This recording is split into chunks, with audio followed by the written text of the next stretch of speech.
Michigan, the state that shocked the Democrats in 2016, a prime target for both candidates this time. It's great to be here in Michigan and with the United Auto Workers. For decades, the Wolverine state helped propel Democrats into the White House, but Donald Trump cracked this part of the blue wall wide open, and he hopes to take it again. November 3rd, Michigan, you better vote for me. I got you so many damn car plants.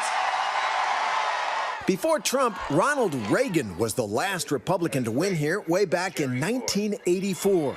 A key question this year, will those Trump converts stick with him? Chris Vitale in Macomb County told us he will. I'm definitely more enthusiastic. Initially, he was still a candidate. He was unproven. This go around, I'll have seen 4 years of track record of him at least trying to get the job done.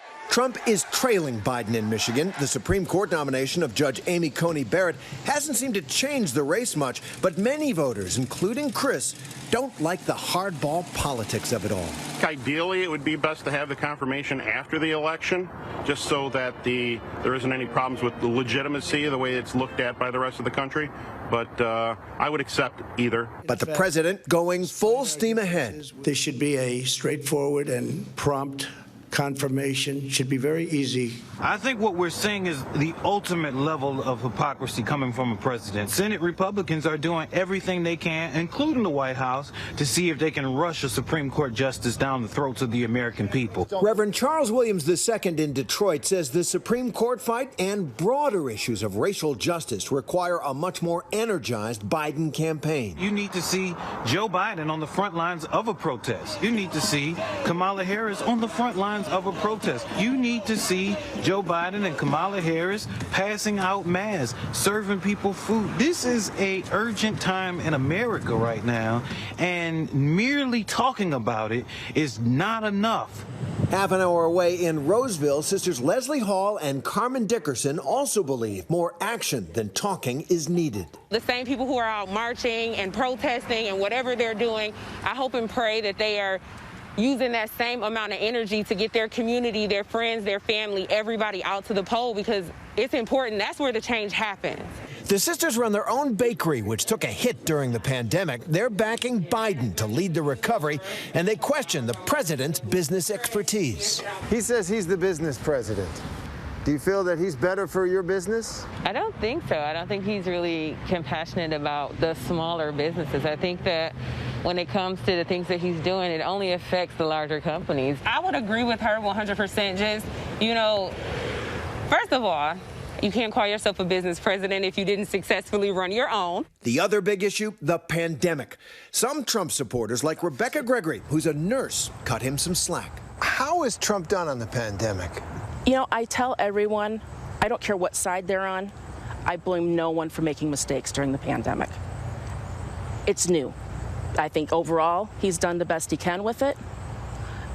Mistakes were made on either side. Trump kind of downplays masks. He says, he doesn't like to wear one. Isn't he failing on that for you as a healthcare worker? No. Why not? I think his main focus is trying not to alarm the public. Masks are great. Masks work. Washing your hands works better. Covering your cough. But people don't do that, so yeah, let's wear the masks. Almost 4 years ago, I came to Michigan after that stunning election. So we want to find out what the people of Macomb County feel as the inauguration arrives. You could feel the enthusiasm, the optimism among Trump supporters back then. So I think we need someone who's going to find that middle ground for all of those people and give us some hope for the next 4 years. One of them, Kim Newman-Rice. And you feel the same way now? I think his overall leadership has been good. I think that he's put a lot of good policies in place that are in line with, my family values. So last time around, he was the outsider, charging into Washington.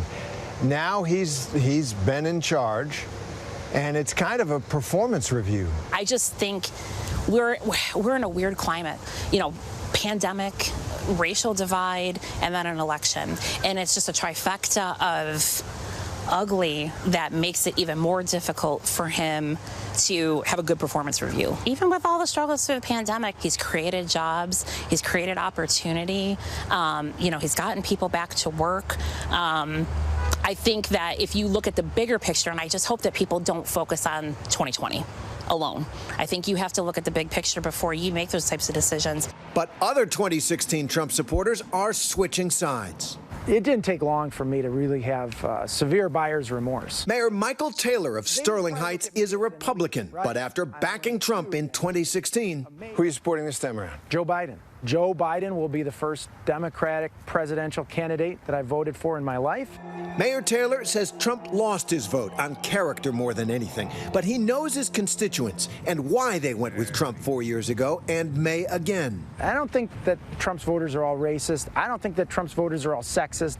I don't think Trump's voters are all just uneducated people. I think they're people who just have had enough of being told that they're not good enough. He says the race is as tight here as it was in 2016, but Biden has a real shot.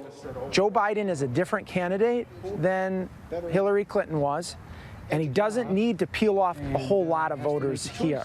He just needs a very small percentage. He's been there for working class people for 40 years, and he's not somebody that's going to lie to you. Our thanks to Terry for that in-depth report. And be sure to check out the newest show here on ABC News Live, hosted by Terry and Diane Macedo. Your voice, your vote, The Breakdown. It airs right after this show. But tomorrow, be sure to stay with us for that crucial first debate tomorrow night. There will be a special edition of 2020 starting at 8 Eastern, followed by the debate at 9 o'clock right here on ABC News Live. Hi, everyone. George Stephanopoulos here. Thanks for checking out the ABC News YouTube channel. If you'd like to get more videos, show highlights, and watch live event coverage, click on the right over here to subscribe to our channel. And don't forget to download the ABC News app for breaking news alerts. Thanks for watching.